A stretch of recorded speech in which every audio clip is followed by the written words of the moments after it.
আমাৰ এনেকুৱা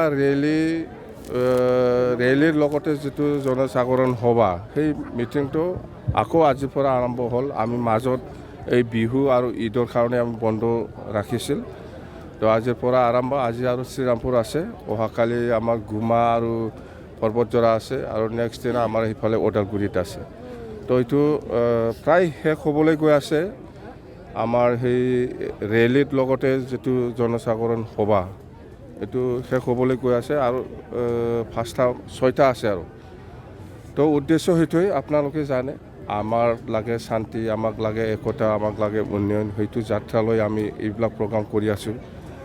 আৰু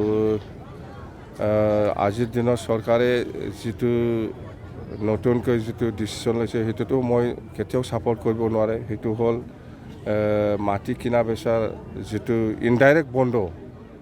মানুহে, আপোনালোকে জানে মানুহে মাটিটো কিয় বিক্ৰী কৰে? যেতিয়া বিপদ হয় তেতিয়াহে মানুহে মাটিটো বিক্ৰী হয়। সেইটো যদি বিক্ৰী কৰিব নোৱাৰে, এতিয়া কিনিবও নোৱাৰে, সেইটো এনেকুৱা হ'লেতো আমাৰ BTCত গণ্ডগোল হোৱাৰ বাদে একো নাই। এইটো শান্তি নহয়, এইটো অশান্তিহে আনিব। তো এইবিলাক আৰু প্ৰমোদ বৰই মই এলোকেশ্যনত যিটো দেখিছোঁ, কোটিটো নিজাববীয়া লৈছে, 400 কোটিটোহে বেলেগ EMক বগাই দিছে। এইবিলাক মানে কি ক'ম আৰু, সেইটো ঠিক হোৱা নাই। মুঠতে মই ছাপোৰ্ট নকৰোঁ এইবিলাক।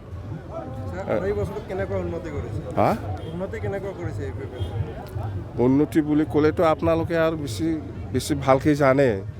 3 বছৰত প্ৰমোদ বৰই কি কৰিছে কৰা নাই আপোনালোকে বেছি ভালকৈ জানে। মই ক'ব লগা দৰকাৰ নাই। ৰাইজে আজি সকলো জাতি জনগোষ্ঠীয়ে ওলাই আহিছে আমাৰ BPF দলক আকৌ লাগে বুলি। প্ৰত্যেকটা মিটিঙত আপোনালোকে চাওক, খেল কৰক, সকলো জাতি জনগোষ্ঠী ওলাই আহিছে। মুছলিম হওক, অসমীয়া হওক, বেংগলী হওক, গাৰো, ৰাভা, আদিবাসী, বেংগলী চবেই ওলাই আহি আছে। আৰু আমাৰ সভাত যেনেকুৱা ৰিপ্ৰেজেণ্ট কৰাটো আমি দেখিবলৈ পাইছোঁ যে এইবাৰ সঁচাকৈ BTC-বাসী ৰাইজে এই UPPL চৰকাৰক সন্তুষ্ট নহয়, এইটো প্ৰকাশ পাইছে। পৰিৱৰ্তনতো একোতো পৰিৱৰ্তন হোৱা নাই। আমি কৈছোঁ প্ৰমোদ বড়োৰ পকেটটোহে পৰিৱৰ্তন হৈছে, BTCত একো উন্নয়ন হোৱা নাই। এই কথাটো মই কৈছোঁ। লোকসভা নিৰ্বাচন কোনো দলৰ লগত মিত্ৰতা হ'ব নেকি? মিত্ৰতা নাই, কোনো দলৰ লগত মিত্ৰতা হোৱা নাই আজিলৈকে, আৰু ভৱিষ্যতেও নহ'ব।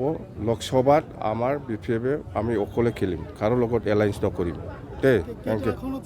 2টা, ওদালগুৰি 1টা, কোকৰাঝাৰ 1টা।